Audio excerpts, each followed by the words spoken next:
What most people misunderstand about trauma is that it doesn't simply leave scars. It rewires perception. A trauma-born empath isn't walking through the world reacting like everyone else. They're scanning, calculating, reading between the lines of every interaction, because at some point in their life, that ability wasn't optional.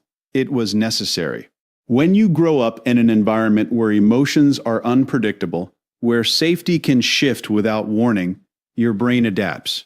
It becomes efficient at picking up micro-expressions, subtle tone changes, inconsistencies between words and intent. This isn't overthinking. This is pattern recognition trained under pressure. And over time, that awareness sharpens into something most people never develop. They can sit in a room and feel tension before a single word is spoken. They can sense discomfort behind a smile, resentment behind politeness, insecurity behind confidence. It's not mystical, it's neurological conditioning paired with emotional intelligence. But here's where the misunderstanding begins. From the outside, this level of awareness looks like sensitivity. It looks like someone who feels too much, reacts too deeply, or takes things too personally. But that interpretation misses the mechanism entirely. They're not reacting more, they're detecting more. There's a difference. Most people move through conversations at face value. A trauma-born empath is processing layers. What's being said, what's being avoided, and what's being implied. And because they're absorbing all of that simultaneously, it can become overwhelming. This is where the cost shows up. Because when you don't just notice emotions, but actually internalize them, you lose the natural boundary that most people rely on. Someone else's stress becomes your tension. Someone else's anger becomes your unease. Someone else's sadness becomes your weight to carry. And if that isn't managed, it creates a constant state of psychological fatigue. Now think about what that does over time. You start to anticipate problems before they happen. You start adjusting your behavior to maintain stability, to avoid conflict, to keep the emotional environment predictable. You become highly adaptable, but also highly responsible for things that were never yours to control. That's why many trauma-born empaths grow into adults who are incredibly perceptive, but quietly exhausted. They've mastered the external world while slowly disconnecting from their internal one. And yet, this same mechanism, the one that creates the overwhelm, is also the source of their strength. Because the ability to read people accurately, to understand motivations, to recognize emotional patterns, that's power when it's directed, not just absorbed. The difference comes down to awareness of the awareness itself. If they never question it, they remain reactive, pulled into every emotional current around them. But if they learn to step back and observe, without absorbing, that same sensitivity becomes precision. It becomes clarity. It becomes control. So the issue was never that they felt too much. The issue is that no one taught them where to stop feeling. Once you understand that level of constant awareness, the next part starts to make sense in a way most people completely miss. What looks like withdrawal is often self-preservation. For a trauma-born empath, solitude is not the absence of connection. It's the absence of noise. It's the only environment where they're not required to process, interpret, and emotionally manage the people around them.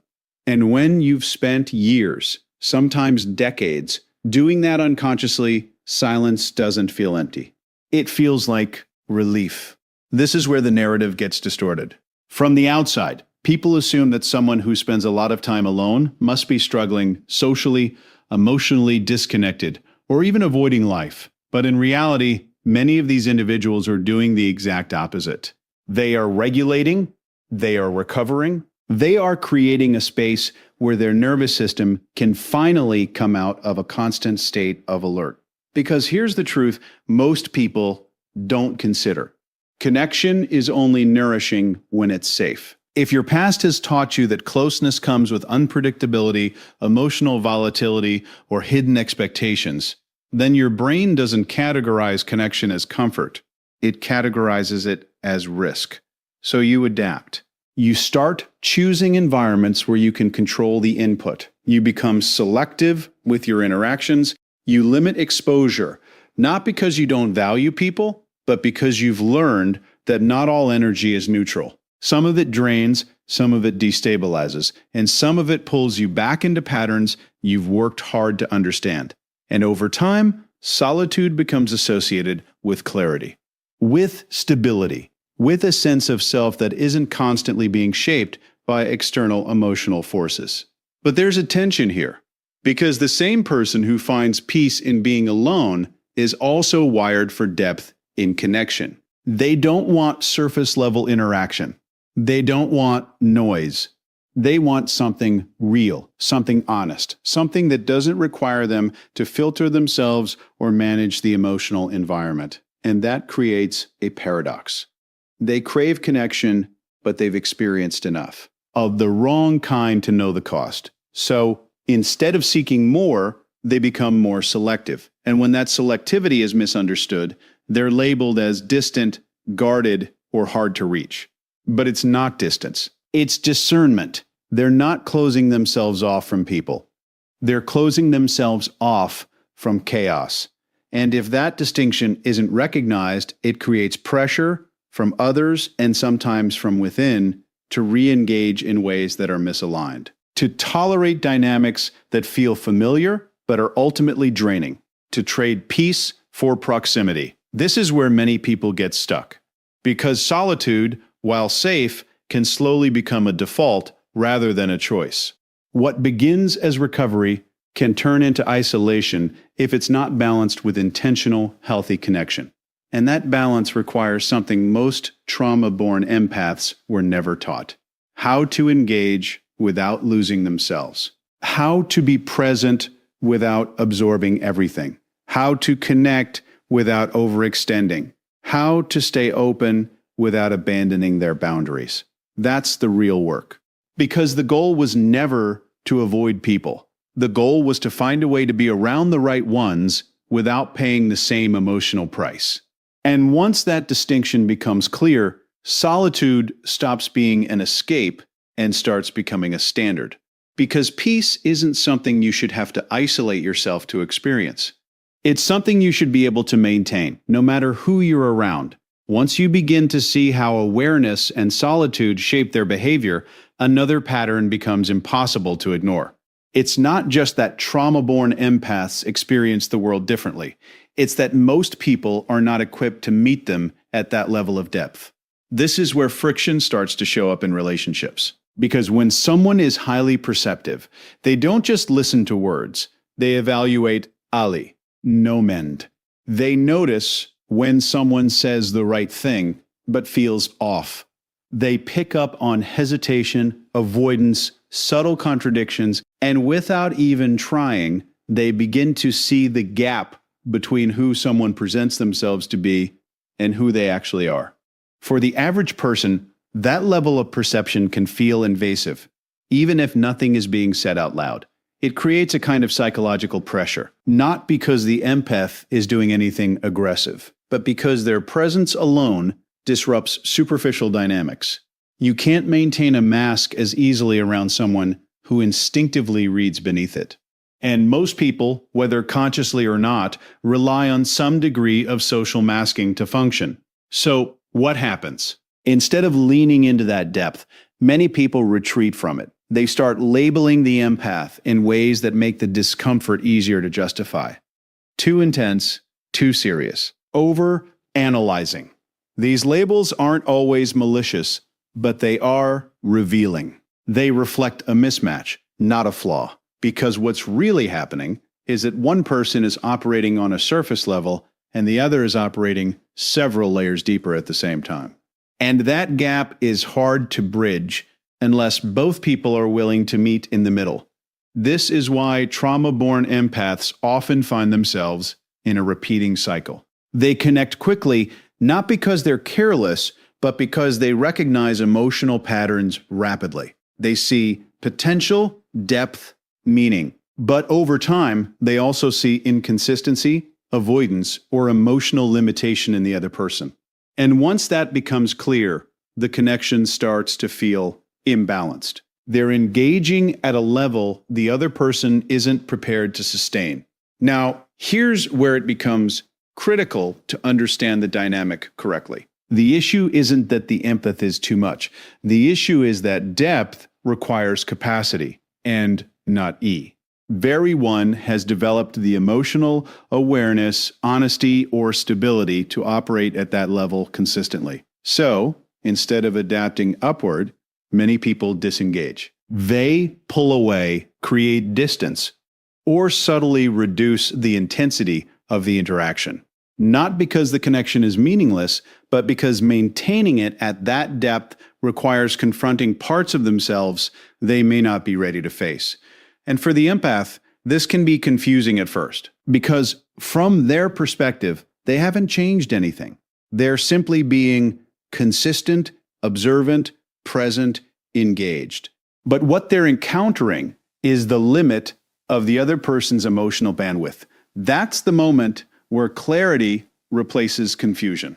They begin to realize that not every connection is meant to last, not because it lacks value, but because it lacks alignment. And once that realization sets in, they stop trying to reduce themselves to make others comfortable. They stop translating their depth into something more digestible.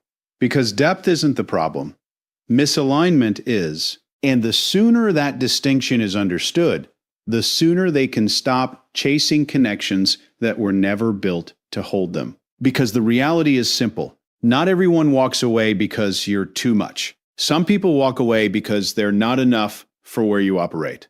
And once you see how this pattern unfolds, heightened awareness, selective solitude, and repeated misalignment in relationships, you start to notice the real risk isn't external. It's internal. Because over time, a trauma-born empath can become so skilled at understanding others that they slowly lose clarity about themselves. Think about the conditioning involved. When you've spent years reading emotional environments, anticipating reactions, adjusting your behavior to maintain stability, your attention is almost always directed outward.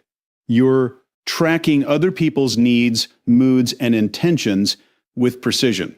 But that same level of attention is rarely turned inward. And that creates an imbalance.